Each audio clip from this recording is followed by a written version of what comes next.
Hi, I'm Bill Conger, lead curator at the Peoria Riverfront Museum, and I'd like to invite you to spend a few minutes with me looking at Ken Hoffman, 50 Years in Peoria. This is an exhibition of a beloved painter in the Peoria area who came here in 1969 by way of the San Francisco Art Institute after being hired by Bradley University to teach as professor of painting, a post that he would hold for 30 plus years, actually 38 years in total, including some part-time work that he did for Bradley, an amazing achievement in itself. But our exhibition really takes place from 1969 on his arrival in Peoria, Illinois. As he grows into a mature artist, we examine some of the styles that he learned on the West Coast in the Bay Area, in the San Francisco area, playful styles using collage, found objects, playful pop imagery, and funky, vibrant color. We will watch his work mature and blossom into a very mature painter who is now known as the most renowned expressionist in the Peoria area. In this comprehensive exhibition of approximately 30 works which span the 50 years that Ken has spent in Peoria, 7 of those works are of massive scale, large-scale mural-sized, really, heroic-sized canvases that are also playful, colorful, and really carry his language throughout the duration of his career. One of those is behind me right now. It is a 1970 portion of a mural, one of the first paintings that Ken did in Peoria, Illinois. It is owned by Mary and Andrew Muir, and this portion of this mural is actually very important in understanding the rest of the work in this exhibition. You'll find the color, the use of collage, again, that Warhol-inspired pop imagery. You'll see uses of stencils and various types of pop materials that Ken may or may not have been aware of in his earliest years as he comes to Peoria and begins to kind of bring forth a voice of his own in the Midwest.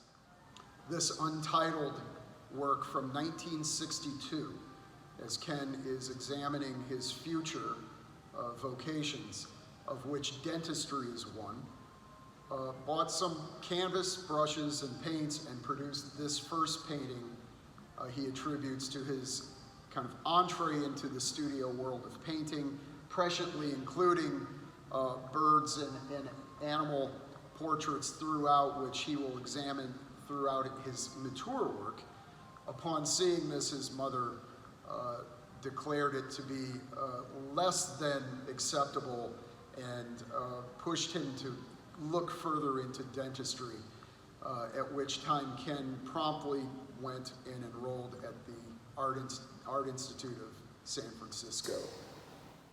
You'll see in these early works the use of text, this playful, kind of inquisitive, almost poetic use of text and recognizable imagery, again, pop-inspired, will take form and take new life in his new paintings, such as this wonderful and playful portrait of Bob Dylan, interestingly showing a close-up of a surgical diagram overlaid.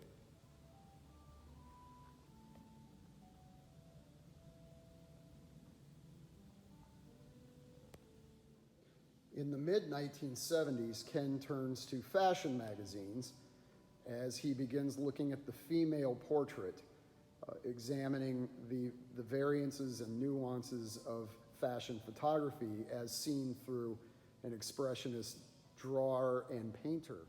You'll note the quickness of gesture, the spontaneity of the mark, and the breadth of the form begin to take shape in a direction that Ken is very interested in, this expressive approach to painting and drawing. Not to be missed in Ken's development are the inclusion of clay works, these ceramic works, which are really pervasive throughout his entire career. He began these in the Bay Area on the West Coast, where the sun and the water are so prevalent, and he carries this tradition throughout the entirety of his mature work. And a very interesting kind of sign of things to come as we see this wonderful ceramic mask-like portrait on loan, courtesy Georgianne Danahauer. As we move into Ken's late work, we shouldn't forget he is a child of the 60s, and it is not unusual for Ken to these days begin kind of rethinking about cultural shifts and social critique. Moving into Ken's late work, we start to see old systems become prevalent again as he begins getting very playful with the amount of collage, the humor, particularly this wry humor, and the playful subject matter, as well as investigating what these materials will do now. Often you will see these paintings infused with as much material, this paint holding as much material as it can possibly hold. In this case, actual beach sand from one of Ken's trips to Florida in this piece called Devil Cat. And this wonderful bird adorned with jewels, cloth swatches, and bits of collage. That was a small sample of the over 30 works in the exhibition that really span the amount of time that Ken has spent in Peoria, Illinois. I hope it was enough to get you intrigued enough to come to Peoria Riverfront Museum through September 6th and see this exhibition.